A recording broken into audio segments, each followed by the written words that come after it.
his wife and daughter are emulating that. And we're going to be announcing the sanctions. अमेरिकी राष्ट्रपति Joe Biden की जुबान एक बार फिर फिसल गई। ताज़ा मामले में बाइडेन नवलनी की पत्नी का नाम गलत बोल गए। हालांकि व्हाइट हाउस की तरफ से इस पर कोई टिप्पणी नहीं की गई है। बता दें कि रूस में विपक्ष के नेता और पुतिन के सबसे बड़े आलोचक कहे जाने वाले एलेक्सी नवलनी की 16 फरवरी को जेल में मौत हो जाती है। एलेक्सी की मौत के 6 दिन बाद उनकी पत्नी यूलिया और बेटी दाशा नवलनिया से अमेरिकी राष्ट्रपति बाइडेन मुलाकात करते हैं। इस दौरान बाइडेन नवलनी की पत्नी यूलिया को योलांडा के नाम से संबोधित करते हैं। As to state the obvious, he was a man of incredible courage, and it's amazing how his wife and daughter are emulating that. And we're going to be announcing the sanctions against Putin, who is responsible for his death. बता दें कि ये पहली बार नहीं है जब Biden ने किसी का नाम गलत पुकारा हो। उनकी याददाश्त पर कई बार सवाल उठ चुके हैं। अब बात करते हैं उन घटनाओं की जब बाइडेन को राष्ट्रपति पद के लिए फिट होने पर सवाल उठे थे। कब कब फिसली बाइडेन की जुबान।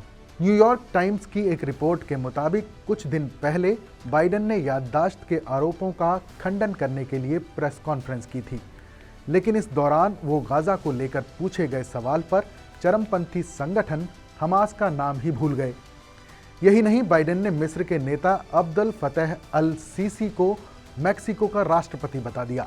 इसके पहले निवादा में डेमोक्रेटिक पार्टी की बैठक के दौरान बाइडेन ने कई मिनट तक फ्रांस के पूर्व राष्ट्रपति फ्रैंकोइस मेटरेंड से बातचीत का जिक्र किया था, जबकि 1996 में फ्रैंकोइस का निधन हो चुका था। इतना ही नहीं, वो फ्रांस को जर्मनी भी बोल गए थे। साल 2022 में बाइडेन डेमोक्रेटिक पार्टी की टाउन हॉल मीटिंग में पहुंचे थे। यहां स्पीच के दौरान उन्होंने अपनी ही पार्टी के सांसद का नाम लेकर उन्हें 3 बार स्टेज पर इनवाइट किया था, जबकि इस सांसद का निधन हो चुका था। इसके बाद बाइडेन ने माफी मांगी थी। अमेरिकी संसद में हुई हिंसा की तारीख भी बाइडेन भूल गए थे। वो 6 जनवरी की जगह 6 जुलाई बोल गए थे। इसी भाषण में उन्हें जहां यूक्रेनियन बोलना था, उसे ईरानियन बोल गए। बाइडेन की खराब सेहत का मुद्दा भी कई बार उठ चुका है। संसद के अलावा कई सार्वजनिक मंचों पर बाइडेन को सोते हुए देखा गया है, इसलिए उनके विरोधियों ने उन्हें स्लीपी जो नाम दिया है। सोने के अलावा बाइडेन कई मंचों पर लड़खड़ाते हुए देखे गए हैं। कई बार लड़खड़ाकर गिर चुके हैं बाइडेन। अमेरिका के राष्ट्रपति जो बाइडेन खड़ी साइकिल से गिर गए थे। बाइडेन कोलोराडो में एयरफोर्स एकेडमी के कार्यक्रम में गिर गए थे। जो बाइडेन प्लेन में सीढ़ियां चढ़ते चढ़ते फिसल कर गिर गए थे। बाइडेन बाली में G20 समिट के दौरान सीढ़ियां चढ़ते हुए गिरने से बाल बाल बचे थे। न्यूयॉर्क टाइम्स की एक रिपोर्ट के मुताबिक एक क्लासिफाइड डॉक्यूमेंट में बाइडेन को अच्छे इरादे और कमजोर याददाश्त वाला बुजुर्ग बताया गया है। फरवरी 2022 में व्हाइट हाउस के पूर्व चिकित्सक प्रतिनिधि रोनी जैक्सन समेत 37 सांसदों ने औपचारिक पत्र लिखकर बाइडेन को औपचारिक संज्ञानात्मक जांच यानी कॉग्निटिव टेस्ट से गुजरने की मांग की थी। NBC न्यूज़ के सर्वे के मुताबिक 62% अमेरिकी मतदाताओं का मानना है कि वो राष्ट्रपति बाइडेन के मानसिक और शारीरिक स्वास्थ्य को लेकर चिंतित हैं। इसके बाद अमेरिका में बाइडेन के डिमेंशिया टेस्ट की मांग जोर पकड़ रही है। क्या होता है MOCA यानी मोका टेस्ट? बता दें कि पूरी दुनिया में डिमेंशिया की पहचान के लिए मॉन्ट्रियल कॉग्निटिव असेसमेंट यानी मोका सबसे भरोसेमंद परीक्षण माना जाता है। इसकी शुरुआत साल 1996 में कनाडा के मॉन्ट्रियल में हुई थी। ये परीक्षण एकाग्रता, ध्यान, याददाश्त, भाषा, फोकस, एग्जीक्यूटिव फंक्शन और विजुअल स्किल का आकलन करता है। 10 मिनट के इस टेस्ट में ऊंट, शेर और गेंडे जैसे जानवरों को भी पहचानने को कहा जाता है। इसके अलावा घड़ी बनाने, 1 से 5 तक गिनती और A से E तक अक्षर पढ़ने को कहा जाता है। इसमें कई और तरह के परीक्षण शामिल होते हैं। 26 से ऊपर स्कोर पाने वालों को नॉर्मल माना जाता है।